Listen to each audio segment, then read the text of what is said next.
Olá e bem-vindos. Sabe aquela ansiedade que bate assim no domingo à noite? Pensando nas contas, no mercado financeiro, aquela pressão constante de ter mais, de correr atrás? Total. Imagina só como seria viver sem esse estresse todo. Encarar o dinheiro de um jeito que trouxesse, sei lá, tranquilidade em vez de pânico. Parece até um sonho, né? Parece impossível. Mas hoje a gente vai investigar uma abordagem que tem mais de 2000 anos e que talvez seja mais radical e útil do que qualquer aplicativo de finanças. A filosofia estoica. Exato. Nós mergulhamos num material que basicamente destila o que filósofos como Sêneca, Epicteto pensavam sobre grana, sobre riqueza e, o mais importante, sobre liberdade. E aí que o jogo muda. Mitos tão antigos podem nos dar ferramentas práticas, não só para buscar independência financeira, mas para ter um pouco mais de paz de espírito nessa jornada. Ok, vamos desvendar isso. E o ponto de partida para desvendar tudo isso é uma ideia que, à primeira vista, soa meio estranha. Qual? A de que a riqueza é um indiferente preferível. O nome parece complicado, mas assim, a lógica por trás é o que vai guiar toda a nossa conversa. Certo. Para os estoicos, dinheiro é algo bom de ter, é útil, mas não é de jeito nenhum essencial para uma vida boa, para a felicidade. E essa pequena diferença muda tudo. Certo. Indiferente preferível. Confesso que, quando eu li isso, meu cérebro deu um nó. É a reação normal. Parece uma contradição total. Como é que algo pode ser indiferente, tipo, tanto faz, e ao mesmo tempo preferível? Uma coisa parece que anula a outra. Exato. Essa é a reação de todo mundo. Mas é aí que está a virada de chave. Indiferente não significa irrelevante. Ah, ok. Significa que isso não tem o poder de definir o seu caráter. Ter uma conta bancária recheada não te torna uma pessoa boa, assim como não ter dinheiro não te torna uma pessoa má. Essas coisas são externas, sabe? Entendi. Para os estoicos, o único bem verdadeiro é a virtude, a sabedoria, a coragem, a justiça. Isso é o que está sob nosso controle e o que realmente define a qualidade da nossa vida. Entendi a parte do indiferente, mas e o preferível? Se não é tão importante, por que preferir? Porque, vamos combinar, é melhor ter recursos do que não ter, né? Sim, claro. O dinheiro é preferível porque ele é uma ferramenta que pode facilitar a prática da virtude. Como assim? Pensa bem, com mais recursos você pode educar melhor seus filhos, pode apoiar uma causa em que acredita, pode ajudar amigos e familiares numa emergência, ou pode simplesmente comprar seu próprio tempo de volta para estudar e se aprimorar.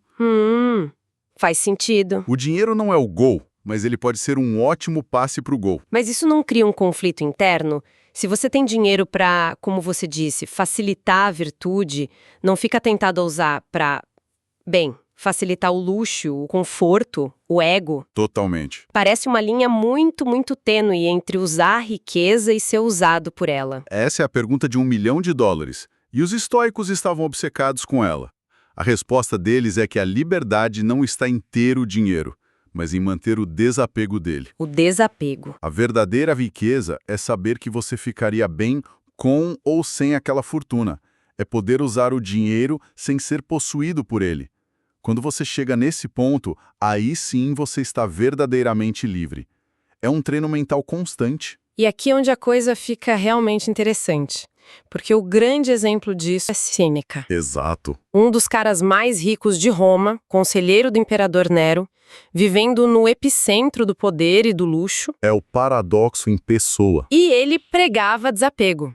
Essa imagem quebra completamente o estereótipo do filósofo barbudo numa caverna. Totalmente. Sêneca é o estudo de caso mais fascinante. Ele era o equivalente a um bilionário de hoje, com propriedades, negócios, e, ao mesmo tempo, escrevia os mais profundos tratados sobre desapego. E não ficava só na teoria, pelo que entendi. De jeito nenhum. Ele praticava o que chamava de pobreza voluntária. De tempos em tempos, ele se afastava de todo o luxo, comia pão e água, dormia no chão. Peraí, que loucura! Pra quê? Por que ele faria isso? Para treinar a mente. Era uma simulação, um teste para si mesmo. Ele queria se provar que a felicidade e a tranquilidade dele não estavam amarradas à conta bancária. Entendi. Era uma forma de olhar para a fortuna e dizer: eu te uso, mas eu não preciso de você. Uau! E algumas das frases dele sobre isso são poderosíssimas. Uma delas é: não é o homem que tem pouco, mas o que deseja mais, que é pobre. Nossa! Isso vira tudo de cabeça para baixo. Vira. Porque ele está dizendo que a pobreza não é um número na sua conta, é um estado mental de carência infinita. É uma ideia que vai contra toda a nossa cultura de consumo, que é baseada em criar desejos sem fim. Exatamente. Sêneca está dizendo que a verdadeira riqueza é um jogo interno, não externo. Totalmente. E ele dobra a aposta com outra frase. A maior riqueza é a pobreza de desejos.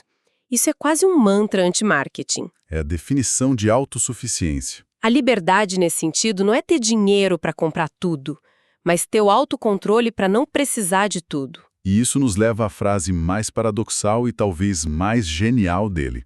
Despreze riquezas para o caminho mais curto a elas. Essa aí parece um absurdo. Como assim? Pensa na psicologia por trás disso. Quando você está desesperado por dinheiro, você toma decisões ruins, você entra em investimentos arriscados por ganância, vende na baixa por pânico, aceita qualquer trabalho por medo. Faz sentido. Você age por impulso, não por estratégia. Precisamente. Ao desprezar a riqueza, ou seja, ao se desapegar do resultado, você se torna mais racional, mais paciente, mais estratégico. Você joga o jogo longo. E, ironicamente, essa postura pode levar a uma prosperidade mais sólida. Muitas vezes leva. Claro, e ele sempre recebeu a crítica óbvia de hipocrisia. Fácil para você falar de desapego, Sêneca, sentado aí na sua montanha de ouro. Sim, como é que ele respondia a isso? A defesa é que a consistência dele não estava em ser pobre, mas em como ele usava a riqueza. Para ele, era uma ferramenta para a ética. Ser um mecenas das artes, financiar projetos públicos, ajudar amigos. Ele se via como um administrador, então. Exato. Não como um dono. E é interessante o contraste com outro estoico, Epícteto. Certo. Epicteto começou a vida como escravo, no extremo oposto do espectro social. Ele conheceu a pobreza real. E vindo de um lugar completamente diferente, chegou exatamente à mesma conclusão. Que a paz interior e a virtude são as únicas coisas que importam. E que ninguém pode tirar de você. O milionário e o ex-escravo apontavam para a mesma verdade. Ok, eu entendi a filosofia. Mas, sendo bem honesta, quando eu vejo meu portfólio no vermelho caindo 10% num dia, a primeira coisa que eu penso não é em Sêneca. Eu imagino. É em vender tudo antes que vire pó. Como é que se supera esse pânico visceral na prática? Essa é a questão central. E a ferramenta estoica mais poderosa para isso é a dicotomia do controle. Dicotomia do controle. É uma ideia simples, mas que muda a vida. Em qualquer situação, separe o que você pode controlar do que o que você não pode. E aplique isso radicalmente. Ok. Você não controla a economia global, a decisão do Banco Central, uma guerra do outro lado do mundo. Isso está 100% fora do seu controle. Se preocupar com isso é queimar energia à toa. E o que eu posso controlar? Você pode controlar suas reações, pode controlar sua decisão de comprar ou vender, pode controlar sua disciplina de aportes mensais, pode controlar o quanto você estuda antes de investir. O foco muda completamente. Exato. O foco sai do barulho externo e vem para sua tomada de decisão, para o seu comportamento. É uma transferência de poder gigantesca. E a partir daí, surgem práticas bem concretas. Tipo o quê? A primeira, e talvez a mais subestimada, é a gratidão diária. Parece papo de autoajuda, mas o efeito psicológico é profundo. Ao focar conscientemente no que você já tem, um teto, comida na mesa, saúde, pessoas que te amam, você combate diretamente a ansiedade gerada pelo querer mais. É um antídoto para a mentalidade de escassez. É um jeito de ancorar a mente no presente, em vez de ficar sofrendo pelo futuro. Mas a segunda prática que o material traz é bem mais estranha. Quase o oposto disso, né? A tal da visualização negativa. Exatamente, e parece super pessimista à primeira vista, mas o objetivo é genial. A prática, chamada de premeditatio malorum, consiste em imaginar de forma deliberada e calma a perda das coisas que você valoriza. Tipo, E se eu perdesse meu emprego amanhã, como eu agiria? E se meus investimentos caíssem 50%, qual seria o meu plano? nossa, isso é pesado, não dá mais ansiedade fazer isso? O objetivo não é se torturar, mas sim dois outros efeitos. Primeiro, uma gratidão imensa pelo que você tem agora. Você para de tomar seu emprego, sua casa, sua saúde como garantidos. Ah, entendi. E segundo, você cria resiliência. É como um treino de incêndio para sua mente. Quando a crise de verdade vier, ela não te pega de surpresa totalmente despreparado emocionalmente. Você já ensaiou aquele cenário. E por último, tem o mindfulness e o journaling, né? O ato de escrever. Isso, escrever um diário sobre suas emoções financeiras é como acender uma luz numa sala escura. Você começa a perceber seus padrões. Do tipo, Toda vez que a bolsa sobe muito, eu sinto uma euforia e uma vontade de comprar qualquer coisa. Ao observar esse impulso sem agir, você cria um espaço entre o estímulo e a sua resposta. Nesse espaço, mora a decisão racional. certo. Juntando tudo, o resultado é menos estresse e uma jornada financeira bem mais serena. Isso me leva a outro ponto, a frugalidade. É uma palavra que tem uma fama meio ruim, né? Sim, bastante. Parece significar privação, viver contando moedas, uma vida cinzenta, mas a visão estoica é bem diferente. Completamente diferente. Não se trata de privação, mas de intencionalidade. É sobre simplicidade e autossuficiência. Viver com o essencial não para sofrer, mas para se libertar do peso do supérfluo, da corrida sem fim para manter as aparências. É uma escolha estratégica para ter mais liberdade. Exato. E tem uma lógica nisso, que vai do minimalismo, de saber diferenciar necessidade de desejo, até o atraso da gratificação, que é a base para qualquer investimento. Mas o que mais me surpreendeu foi a generosidade como pilar da frugalidade. Parece contraditório? Mas faz todo sentido dentro da lógica estoica. Doar parte do que você tem é o exercício máximo de desapego. A prova prática. É a prova prática de que o dinheiro é uma ferramenta que passa por você e não um tesouro para ser acumulado num cofre. E essa ideia toda tem uma conexão direta com o movimento moderno FIRE. O Financial Independence Retire Early. Isso.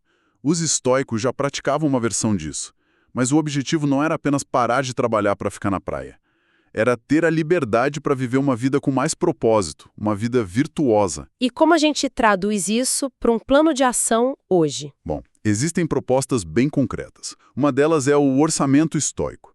A divisão seria algo como 50% da sua renda para necessidades essenciais, moradia, comida, transporte. Ok, o básico. 20% para poupança e investimentos, pensando no futuro. E a parte mais radical, 30% para virtudes. 30% para virtudes. O que entra aí? É muito mais do que só caridade.